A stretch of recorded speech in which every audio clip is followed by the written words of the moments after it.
ಶೇಷಾದ್ರಿ ರಸ್ತೆ, ಆನಂದರಾವ್ ಸರ್ಕಲ್ ಸಮೀಪದ ಬದ್ದೂರು ಕಮ್ಯ ಸೇವಾ ಸಮಿತಿ ಆವರಣದಲ್ಲಿ ಅಖಿಲ ಕರ್ನಾಟಕ ಬ್ರಾಹ್ಮಣ ಮಹಾಸಭಾ ವತಿಯಿಂದ ಸಂಸ್ಥಾಪನಾ ದಿನಾಚರಣೆ ಹಾಗೂ ಹಿರಿಯರಿಗೆ ಸನ್ಮಾನ ಕಾರ್ಯಕ್ರಮವು ಶನಿವಾರ ವಿಜೃಂಭಣೆಯಿಂದ ನಡೆಯಿತು.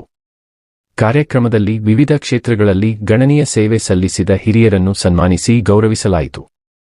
ವೇದಿಕೆಯಲ್ಲಿ ಮಹಾಸಭೆಯ ಪ್ರಮುಖರು ಹಾಗೂ ಗಣ್ಯರು ಉಪಸ್ಥಿತರಿದ್ದು, ಸಮಾಜದ ಸಂಘಟನೆ, ಸಂಸ್ಕೃತಿ ಸಂರಕ್ಷಣೆ ಮತ್ತು ಯುವ ಪೀಳಿಗೆಯಲ್ಲಿ ಸಾಮಾಜಿಕ ಮೌಲ್ಯಗಳನ್ನು ಬೆಳೆಸುವ ಅಗತ್ಯತೆಯ ಕುರಿತು ಅಭಿಪ್ರಾಯಗಳನ್ನು ವ್ಯಕ್ತಪಡಿಸಿದರು. ಈ ಸಂದರ್ಭದಲ್ಲಿ ಮಹಾಸಭೆಯ ಪದಾಧಿಕಾರಿಗಳು, ಗಣ್ಯ ಅತಿಥಿಗಳು, ಹಿರಿಯ ನಾಗರಿಕರು ಹಾಗೂ ಸಮಾಜದ ಸದಸ್ಯರು ಹೆಚ್ಚಿನ ಸಂಖ್ಯೆಯಲ್ಲಿ ಭಾಗವಹಿಸಿದ್ದರು. ಅಖಿಲ ಕರ್ನಾಟಕ ಬ್ರಾಹ್ಮಣ ಮಹಾಸಭಾ ಸಂಸ್ಥಾಪನಾ ದಿನಾಚರಣೆ ಇವತ್ತು ಆಚರಣೆ ಮಾಡಿದ್ದೇವೆ. ಜುಲೈ ನಮ್ಮ ಅಖಿಲ ಕರ್ನಾಟಕ ಬ್ರಾಹ್ಮಣ ಮಹಾಸಭಾ 74ನೇ ಇಸ್ವಿಯಲ್ಲಿ ಅಸ್ತಿತ್ವಗೊಂಡಿದೆ. ಈ ಸಂಸ್ಥಾಪನೆ ದಿನಾಚರಣೆಯನ್ನ ಇವತ್ತು ನಾವು ಆಚರಣೆ ಮಾಡಿದ್ದೇವೆ. ಇದರ ಜೊತೆಯಲ್ಲಿ ಈ ಸಂಘಕ್ಕೋಸ್ಕರ 52 ವರ್ಷದಿಂದ ಅನೇಕ ಹಿರಿಯರಿದ್ದಾರೆ. ಅವರೆಲ್ಲರೂ ಮಾಡಿದಂತಹ ಕೆಲಸಗಳಿಂದಾಗಿ ಇವತ್ತು ಸಂಘ ನಿಧಾನವಾಗಿ ಬೆಳೀತಾ ಬಂದಿದೆ. ಅಂಥದ್ರಲ್ಲಿ 25 ಜನ ಹಿರಿಯರೆಲ್ಲರನ್ನೂ ಒಳಗೊಂಡಿದ್ದಾರೆ. ಗೌರವ ಸನ್ಮಾನ ಕಾರ್ಯಕ್ರಮ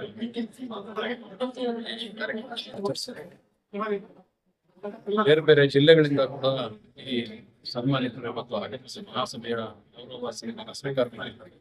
ಅತ್ಯಂತ ಯಶಸ್ವಿಯಾದಂತಹ ಕಾರ್ಯಕ್ರಮ ಎಲ್ಲರೂ ಬಂದು ಭಾಗವಹಿಸಿ ಈ ಕಾರ್ಯಕ್ರಮದ ಯಶಸ್ವಿಯಲ್ಲಿ ಕೆಲಸ ಮಾಡತಕ್ಕಂಥ ಎಲ್ಲ ಹಿರಿಯ ಪದಾಧಿಕಾರಿಗಳು, ಸೀನಿಯರ್ ವೈಸ್ ಪ್ರೆಸಿಡೆಂಟ್, ಸೆಕ್ರೆಟರಿ, ಉಪಾಧ್ಯಕ್ಷರು, ಸಂಘಟನಾ ಕಾರ್ಯದರ್ಶಿಗಳು, ಜಿಲ್ಲಾ ಪ್ರತಿನಿಧಿಗಳು ಮತ್ತೆ ಖಜಾಂಚಿಗಳು ಎಲ್ಲರೂ ಸೇರಿ ಜೊತೆಯಲ್ಲಿ ಆಡಳಿತ ಮಂಡಳಿ ಸದಸ್ಯರು ಎಲ್ಲರೂ ಸೇರಿ ಈ ಕಾರ್ಯಕ್ರಮನ ಯಶಸ್ವಿಗೊಳಿಸಿ ಕೂಡ ಧನ್ಯವಾದಗಳು. ಮತ್ತು ಅನೇಕರು ಬೇರೆ ಬೇರೆ ಜಿಲ್ಲೆಗಳಿಂದ ಈ ಸಂಸ್ಥಾಪನಾ ದಿನಾಚರಣೆ ಭಾಗವಹಿಸಬೇಕು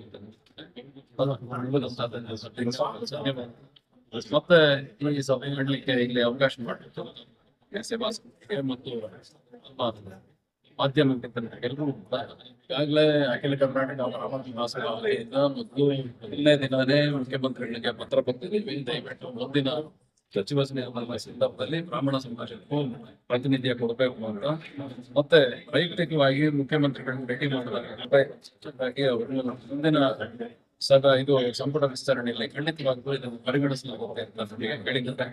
ಹಾಗಾಗಿ ಇದಾಗತ್ತೆ ಅನ್ನೋ ವಿಶ್ವಾಸದಲ್ಲಿ ಎಲ್ಲರೂ ಭಾಗವಹಿಸಬೇಕು ಅಂತಾನೆ ನಾವು ಕಾರ್ಯಕ್ರಮ ಆಯೋಜಿಸೋದು. ಹಾಗಾಗಿ ಅವರು ಕೂಡ ಮುಂದಿನ ದಿನಗಳಲ್ಲಿ ಭಾಗವಹಿಸ್ತಾರೆ ಅನ್ನೋದು ನಮಗೆ ವಿಶ್ವಾಸ ಇದೆ. ಧನ್ಯವಾದಗಳು.